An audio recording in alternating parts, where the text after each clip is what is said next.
Hey gang, Ronin here. Welcome on back to the Retrocade. It is Saturday. That means it's time for another Sports Saturday, where we go back in time and play a classic sports game from the 3rd, 4th, 5th, and 6th generation. If you've been enjoying the content on the channel, as always, best way you can show it is to hit that like button, subscribe if you're new, ring the bell to be notified of the latest content. Also, don't forget about Sucker Punch Sunday coming up tomorrow, where we will play a classic fighting or fighting platform-based game. Also, you can follow us on Twitter at @RetroCade. Help spread the word if you can, so we can hit our goal of 100 subscribers as soon as possible. That way we can unlock YouTube's customization algorithm and make this channel even bigger and better. And if there's a game you'd like to see us feature from the Nintendo Entertainment System, the Super Nintendo, the Sega Master System, Sega Genesis, or Mega Drive, SNK, Neo-Geo, Nintendo 64, PlayStation 1, or PlayStation 2, leave it in the comments below or drop me a tweet, and it can be any game you want. Now, for this week, Sports Saturday, with the NHL Stanley Cup Playoffs going on, I figured we'd go back to 1988 and play what is arguably one of the greatest hockey games of all time, and one of my personal favorites. We are playing Blades of Steel. If you've never played this game for the NES, it is one of the definite gems from the console. It came out a year after they did Double Dribble, which we've already profiled here on Sports Saturday, and is one of my favorite basketball games of all time. And what we're going to do is we're going to do a tournament, and we're going to do college level, because the junior level is ridiculously easy, whereas college is a bit more challenging, and the pro level is pretty insane. So it's pretty much the default setting. You only have 8 teams to choose from in this game, and of course it's not a licensed NHL game, so you don't get the team names that go with the cities, although these are all NHL cities now, even including Minnesota. So I'm going to go ahead and I'm going to take Edmonton, because I can't take Boston. They're not an option for me in this one, and I always had a soft spot for the Edmonton Oilers. So it's an 8-team bracket, so we'll see if we can get through the first round, and if we do, then we'll come back next week and do the semifinals and see if we can make it to the finals. Now, why do I love this game so much? Because before EA took over as really the developer du jour of making in-depth sports games that give you kind of the full presentation, Konami was the one that did that. We saw that with Sports Saturday, although Helico really tried to do it with bases loaded for baseball. But as far as basketball and hockey, this was really the one that me and kids of my age that I knew of really wanted to play. Now, I'm going to pause here really quick because I just want to be able to give you an idea of how this game works. It's working on an NES controller. You have 2 buttons, A and B. A is your shoot button, B is your pass button. The D-pad moves your players around. If you want to change players really quick on the fly, you tap the B button.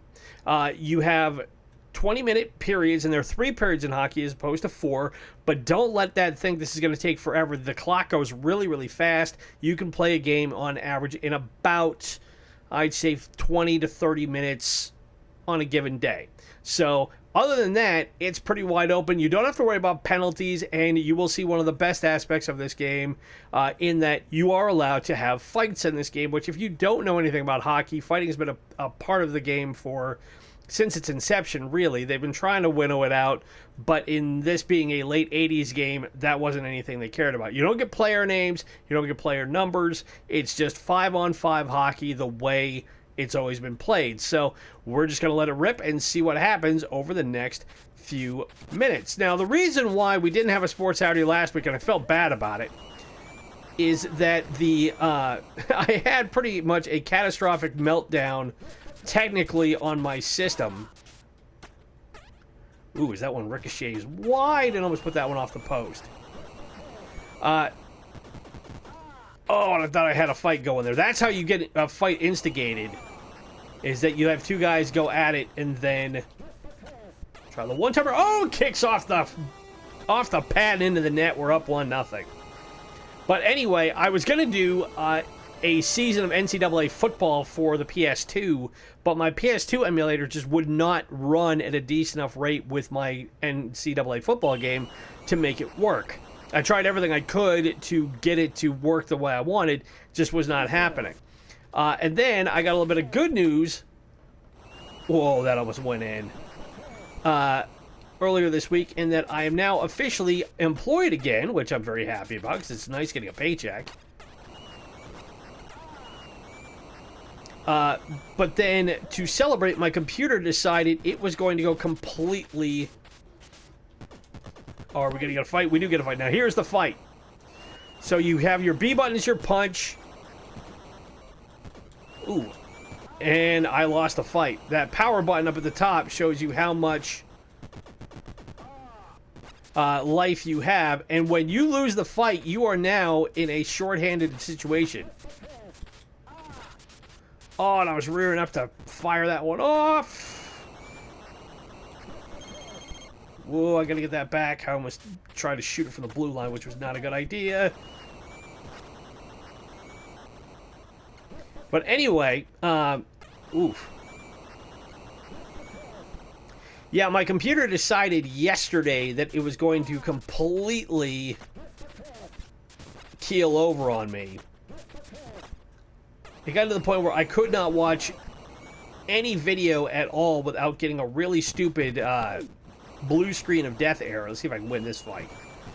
And you want to change it up. You want to be able to go dig downstairs to the body, then come back upstairs to the head, and that's how you win the fight.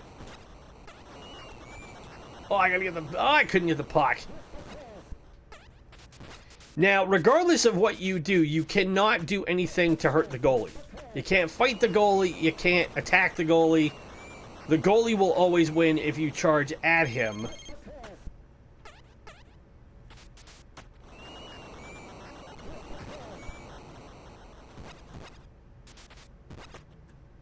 Oh, that tipped off me, and we're tied up at 1. So yeah, I spent all day yesterday and a good part of today having to rebuild software-wise my computer. I thought my SSD hard drive was failing. So then I had to go through reinstall Windows, had to reinstall it again, finally get it working, and then I found out that all my media stuff through Adobe wasn't working. I had to reinstall all that. And then, on top of that, this morning, as I was making sure everything was running, I found out that all my Adobe stuff had to be updated. Somebody get over there and help him out.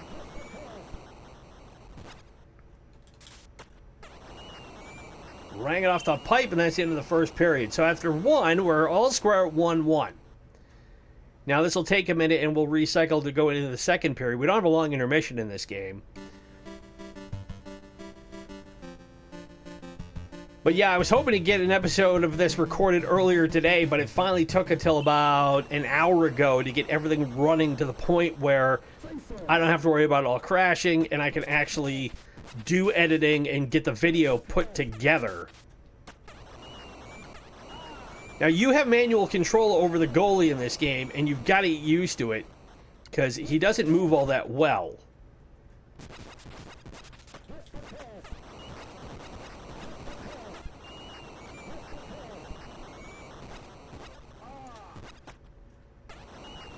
Kick that one wide.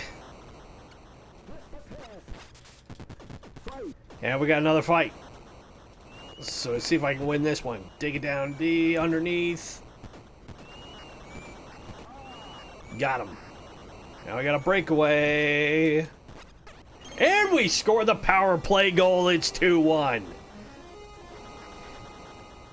I have played games on Blades of Steel where it has been just a high-scoring affair. You end up having games that can go like 9-8 sometimes. The first game I played, actually, to warm up, because I haven't played it in a long time, I lost, but I lost 6-5, which in hockey terms is like a 35-30 game in football. Oh, and it tips off again and we score. Man, I'm getting lucky on those tips. It's going off the goalie's padding and in, so now we are up 3-1. But that does not mean by any stretch that we have this secured. In my warm-up game, I was down 6-2 at one point, made it 6-5 late, and almost tied it up. I just ran out of time.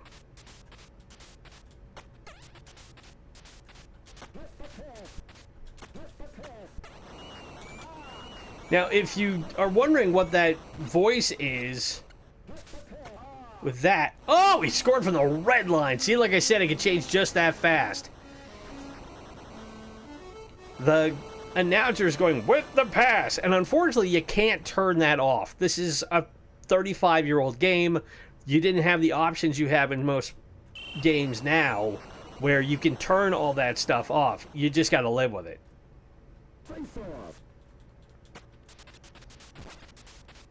But really, at the time, the only other thing that we could play if we wanted to play a hockey game was Rare's version of hockey, which is demonstrably different than the Konami version. The graphics are totally different. The gameplay is totally different. And that's not to say it's a bad game. It was a game we liked to play a lot. But when Blades of Steel came along, this was just so much different, and it's so much more kinetically fast. And again, Konami... Oh, I gotta get the puck. Much like EA was for a good part of its history, really had the market corner on giving us presentation, which you don't think matters much. Oh, they got a breakaway. Whew, glad that got tipped. Try the one-timer. The one-timer is a big thing that you can do if you want to be able to score quick in this game. If you need to get goals fast, then the one-timer is the way to do it. And a one-timer, if you don't know in hockey, is when you set it up like this. You pass it over, and then they let it go. So you pass it to a shooter who is in position to just crank a slap shot.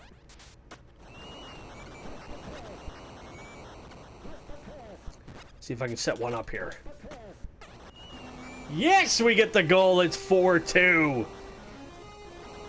Normally, like in the first game I played to warm up, the goalie, to use another hockey term, was standing on his head. I could not get anything by him. And part of the key to understanding how to shoot is if you see where the goal is, there's an arrow that's kind of moving behind it. That's where the puck will go if it's shot. So you saw that one was kind of up near the top of the net. Now this is one of the cool parts, is that you get this secondary intermission and you get a little thing on the Jumbotron. And it does vary depending on what they're doing. So, and this is what I was hoping for, because you can actually play this one. Like, I am playing this right now. Oh, and I got blown up. That is not what I wanted to do. You can actually blow up that ship. And that is a take on Life Force. And it was a chance for them to kind of show off what other titles Konami was making at the time.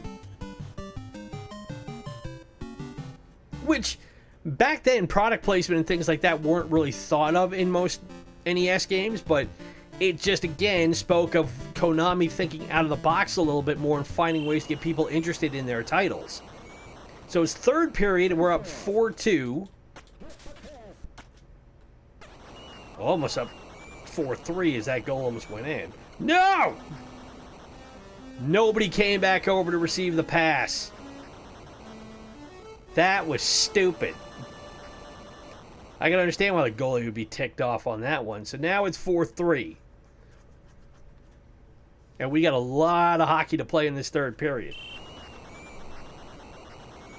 And we're only about 13, 14 minutes in. So again, this is a game that you can play a full game in about 20, maybe 30 minutes at the most if you have a an overtime situation, but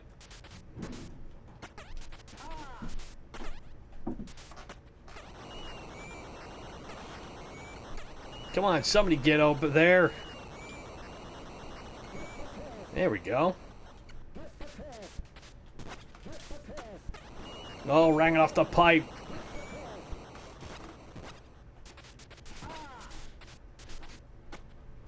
Oh, and we're all square at 4. We may end up snatching defeat from the jaws of victory here. I'm hoping not. But like I said, they can come back just as quickly. That's why playing level 2 in Blades of Steel is actually a lot harder than playing level 2 like we did in Double Dribble. It was Konami, I think, figured out that the challenge wasn't quite there in Double Dribble and figured if there was a way that they could make it a little bit tougher in Blades of Steel, then they were going to do that. Oh, I had an open look and I got bumped.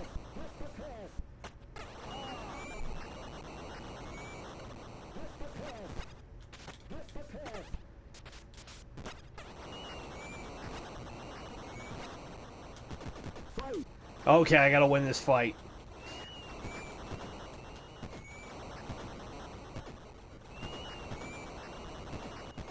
Oh, when I came back, I was almost at the end.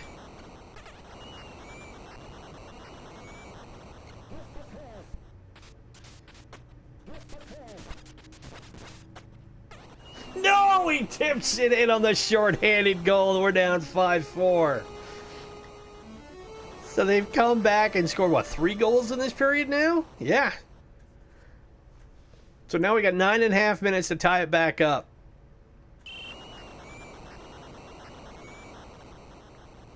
If you remember when we played NHL 94, I think it was episode 1 or 2 of this series.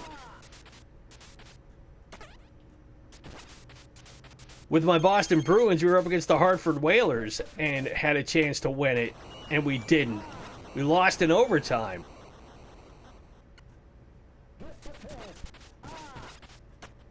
Oh, they put it in the side. I thought that was going to hit the pipe. So now we're in a real bind. We're down 6-4. They've scored 4 unanswered goals in this third period.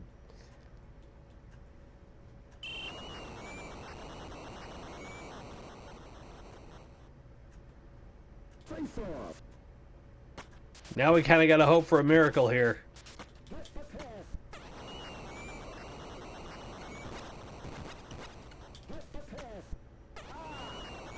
Tried the one-timer, didn't work.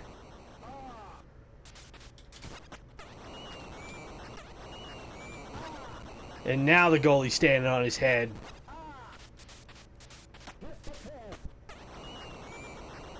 Oh, no, that's it. 5 unanswered goals in the third period. We got just under 4 minutes. This is brutal. It's absolutely brutal. The only thing I can equate it to is, as far as the mechanics go, and you have to be old like me, is that way back in the day, before you had a whole lot of video games like this, is if we want to play hockey or football or stuff like that, we had electronic football sets, and we had and for hockey, we have these little tabletop things that weren't air hockey.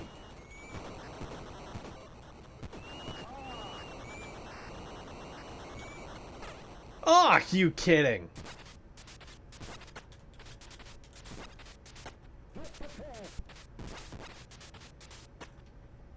Oh, they put from the red line.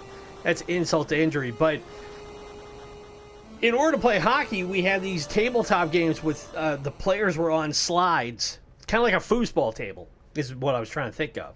6 unanswered goals. That's a joke. And that's as close to the mechanics of this game as I can think of. Is because the players are hard to steer because they're on skates.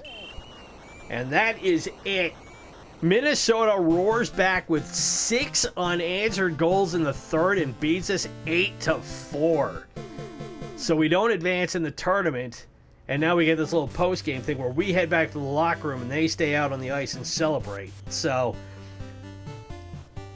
that, guys, is Blades of Steel from 1988 for the Nintendo Entertainment System. It's a great game if you love hockey. It's difficult, it's frustrating, it's a lot of fun, especially to play with 2 players.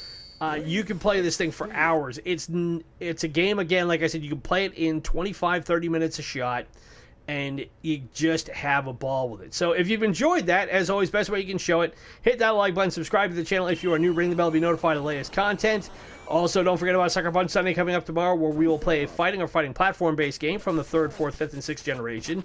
Also, you can follow us on Twitter at @Retrocade. Help spread the word so we can hit 100 subscribers and make this channel bigger and better by unlocking YouTube's customization algorithm. Also, if you enjoyed our Metal Gear playthrough, it is done. I finished episode 9 back on Monday. It's a game that we only took about 3.5 hours to wrap up. I am looking to do Metal Gear 2, but as I said, now that I'm back in the ranks of the employed, I have to figure out what my work schedule is going to be starting this week, so I'm going to take a slight hiatus to figure out how all that will work. And if there is a game you'd like to see us feature from the Nintendo Entertainment System, the Super Nintendo, the Sega Master System, Sega Genesis or Mega Drive, SNK Neo-Geo, Nintendo 64, PlayStation 1 or PlayStation 2, leave it in the comments below or drop me a tweet. It can be any game you want. As always, I am Ronin. It's been great to have this Saturday with you. Good to be back, and I will talk to you again tomorrow for Sucker Punch Sunday. Bye.